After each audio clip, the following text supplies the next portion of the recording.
Thank you, Mr. Speaker. I thank the Honourable Member for the question regarding the inflation rate and its effect, and I think he probably means effect on consumers. Obviously, Mr. Speaker, as a government, we acknowledge the impact of inflation on Fijian consumers, businesses, and other entities, especially on the consumers. High rates of inflation can have adverse effects, lower purchasing power, in terms of making it more difficult for consumers to afford, basic goods and services. The good news, Mr. Speaker, however, is that in February this year, inflation rate actually fell to 1.5% compared to 2.5% in January. And that's the lowest inflation since November 2021.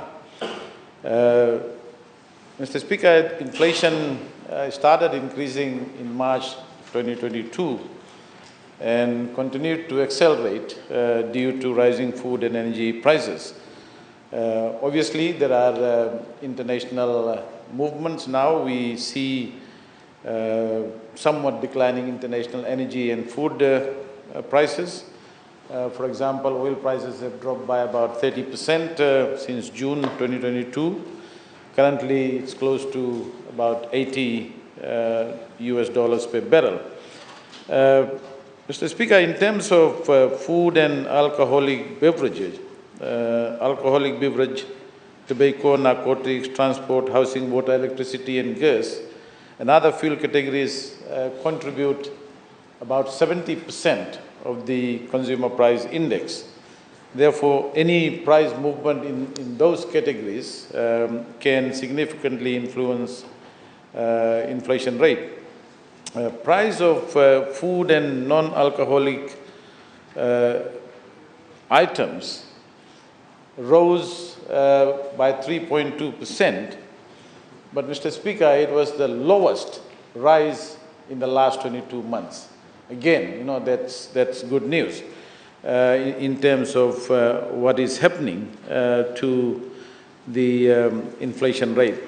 Of course, Mr. Speaker, as a government, we understand the impact of inflation and components of that inflation. As I said, 70% of the CPI comes from food and other alcoholic beverages, household items, and so forth. So we as a government, we need to understand. I think we are working with the Commerce and Fijian Competition and Consumer Commission.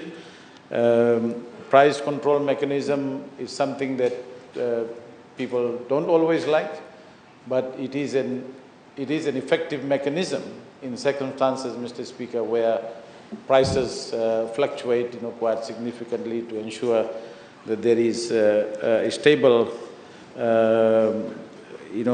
pass-through within the pricing mechanism. So, Mr. Speaker, that's my short answer to the question on inflation and its effect on consumers.